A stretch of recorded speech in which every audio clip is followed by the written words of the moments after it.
Hey guys, my name is Tetos, and in this video I'm going to tell you how to play Rek'Sai like Reignover. I will talk about recommended runes, masteries, the early game, the late game teamfighting, as well as the general game plan. And this won't be a complete jungle guide of course, as always, but rather a collection of tips and key factors. Time codes and additional resources can be found in the description below, so let's dive right into it. For summon on spells, you always pick Smite and Flash, obviously, because of course we are jungling, and the Flash spell is necessary for the Flash knockup, which is pretty much the only valuable combo you have on Rek'Sai, as well as of course engaging and escaping.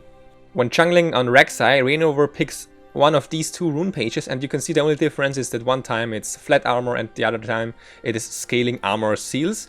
The flat armor is of course for better early game, and you choose sometimes the scaling armor versus a weak early AD enemy team, or if they just have lots of AP champions and only a scaling ADC.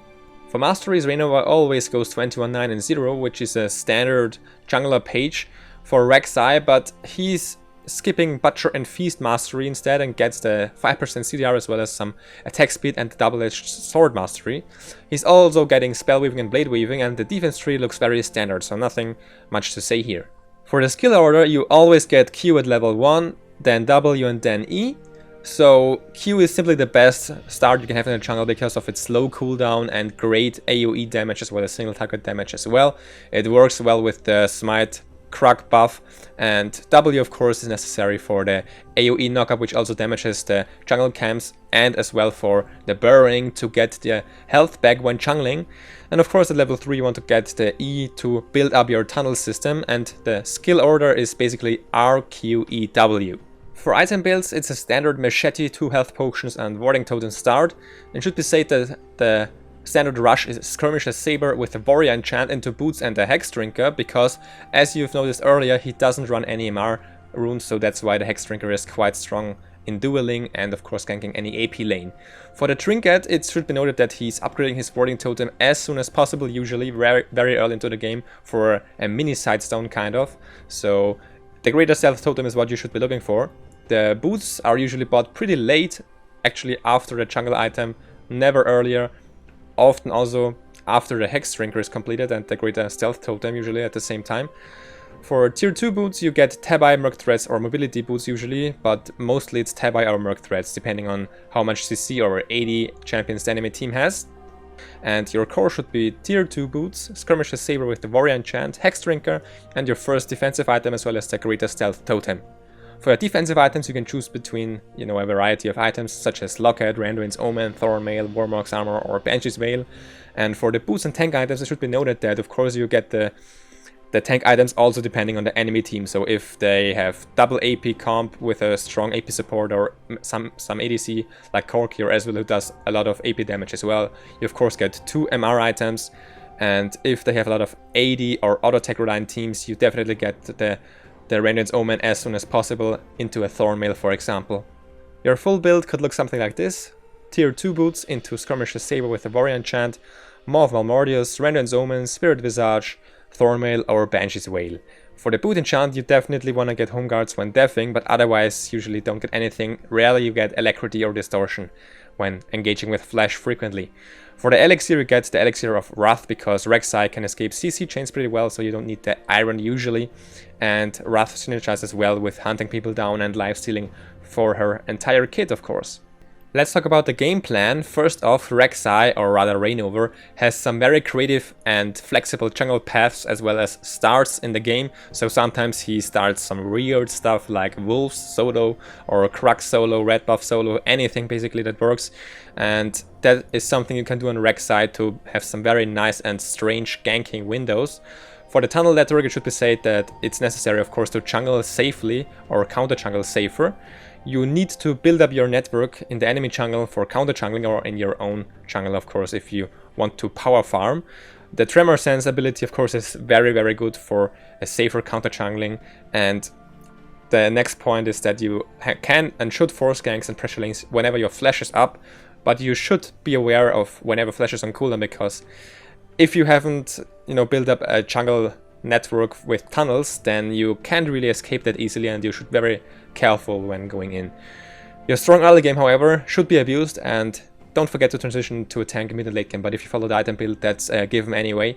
And lastly, look for multiple knockups in team fights. So don't just look for the high priority targets if you can't get them if the enemy team is peeling. Look for knockups on the enemy tank line, front line for example, to save your carries in the team fight.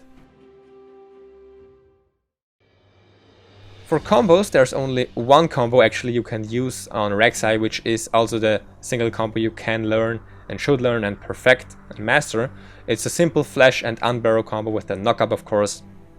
Is your primary engage in team fights if your flash is up to get high priority targets.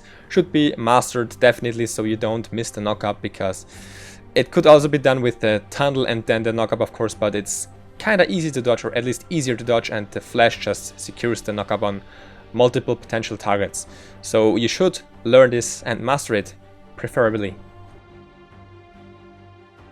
Let's talk about Rek'Sai's strong early game and the laning phase, which basically is just the early jungling phase for the queen. And you can see that he often starts with the warding totem at around minute 1, because actually Reignover starts some pretty weird camps sometimes, solo especially, so his laners can go to lane or do a camp themselves.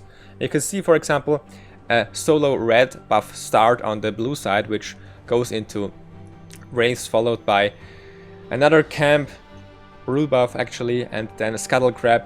And you can frequently see him doing scuttle crab, because actually for Rek'Sai it works as a nice heal, a bonus heal, because you can see after the blue buff he had the fury build up, he regenerated when he burrowed, and then with the grab you can with the crab you can build up your fury again and then burrow again for additional health. So you're pretty healthy actually when juggling on Rek'Sai, even when doing some weird stuff like you can see right now a solo wolf start without smite, so that's quite interesting actually. He saves the smite for the red buff obviously to get the health back, and it allows for some very flexible ganking patterns and paths, so you can definitely abuse this to gank lanes which usually don't expect a gank at a certain point in time in the game, especially in the early stages of the game. So once again here you can see another scuttle grab kill, which is also pretty easy to do, because with the unbarrow knockup you reduce its resistances and you can kill it pretty quickly for a nice amount of gold, and as I said, for the extra heal, so to speak.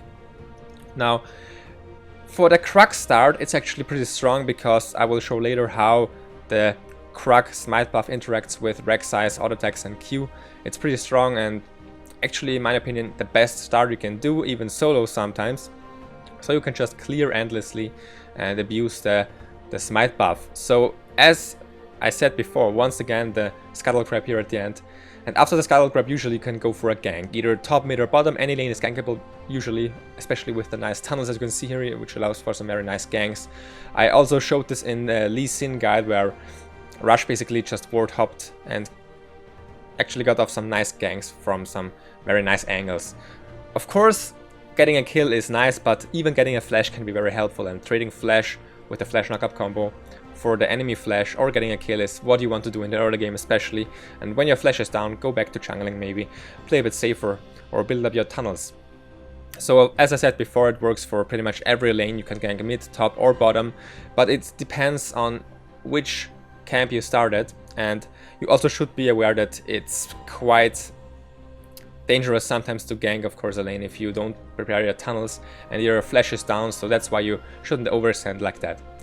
But lastly, for the laning phase, it should be said that you always want to back when your ultimate is not on cooldown, because you want to use it to get back to lanes to gank, as in this clip, or just go back to power farming very heavily, and the ultimate is just a nice teleport. Let's talk about team fighting on the Rek'Sai for now, which is not that easy, especially in the later stages of the game, because the tunnels are usually not where you're team fighting, but in lane. So you can see that the fight starts off nicely. They actually get a kill on the top laner, enemy top laner, and follow up by diving the turrets, get another kill on Kayle. And you can see how the flash knockup is really necessary when attempting to dive the enemy team, because I will show a clip later where he doesn't have the flash up and he just gets kited endlessly and the enemy team just peels. But you can even see here that Rek'Sai is very strong and can do a lot of damage while being tanky in the fight. Now let's take a look how it can turn out when the enemy team is peeling and kiting heavily. So against a team with a zero ultimate, for example, with Tahm Kench, with certain other CC abilities, you can see how it is very difficult to reach the backline, and you can see how frustrating it is to get to the carries. He just can't do it because they have escapes themselves. They have Tahm Kench, who is constantly peeling and swallowing Rek'Sai throughout the fight. And you can see the enemy team is doing a greater job at getting to the carries, and he should have maybe peeled himself. Let's talk about some key factors when playing Rek'Sai. First off, I've talked about the Smite Croc buff, which is pretty damn OP in my opinion, because you can see here, after the Smite, you build up the stacks, or basically the number of auto attacks you need for a stun for the Croc buff pretty damn fast. The 3.5 second cooldown on Q is pretty strong with the CDR runes, just shows how fast you can clear. Now for the tunnels, there is definitely, your mindset should be, or your goal should be to build up a tunnel system in your own jungle for power farming or in the enemy jungle when you want to invade safely, but it just shows how a good tunnel system, as in this case, can allow you to maneuver throughout the map and basically from camp to camp almost instantly, allows for some super quick power farming if that is something you want to do on Rek'Sai. As we're maxing Q first, it should be noted that when you're burrowed, the snipe ability with the Q, the Prey Seeker, can actually do a lot of damage, so you can snipe people frequently. With the ultimate, it should be said that you, of course, as I said earlier, want to back with it all the time, if it's not on cooldown, and then go back to lane or just go back to the jungle and power farm quickly.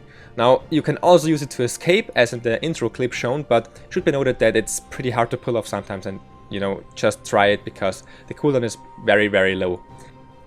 When invading without flash and without prepared tunnels, it can get very dangerous, as in this clip, Twisted Fate and Wukong come in, just get the free kill on Rek'Sai.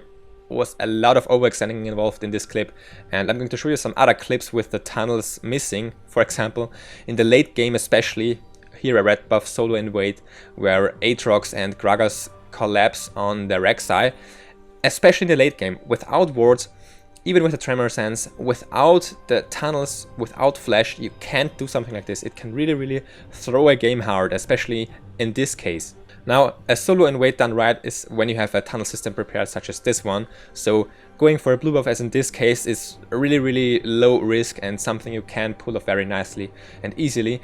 Just shows how reliant you are on your tunnels being placed beforehand, and if they are on cooldown, you can't use them anyway, so you still have your normal E ability, but you still have to be careful about this. With Reignover's playstyle and build, you're actually a pretty strong duelist, as you can see in the next clips. So against Rumble, you definitely want to be careful and avoid his Flame Splitter, of course, but your upfront damage is pretty strong. You also have the early MR from the Cowl here, or from the Hexdrinker, which you build usually.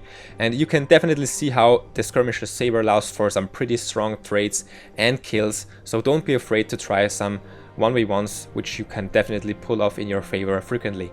However, you can sometimes get a little bit over aggressive, as Reignover does too in this clip, where he actually gets the kill. I'm gonna spoil it beforehand, but he is pretty low himself, and even though he has the flash, he doesn't flash out safely. He sadly gives up a kill himself, so that's not really worth it in my opinion. Lastly, the yellow trinket, as I said earlier, he gets it frequently every game almost, and it's just a very strong mini sidestone which allows you to put down some vision. Before I end the video, I wanted to show you the game plan once more, because now after watching the video, of course, you should have a better image in your head of what your goals should be when jungling on Rek'Sai. Welcome to the end screen. I hope you enjoyed this episode as always. Also, thanks for liking and sharing this video. On the right hand side, of course, at the top you can see right here now. Right about there should be a link to the previous episode about Mad Live's Thresh. Of course, down below there's a link to the playlist. As always, thanks so much for watching once again. Until next time, bye bye.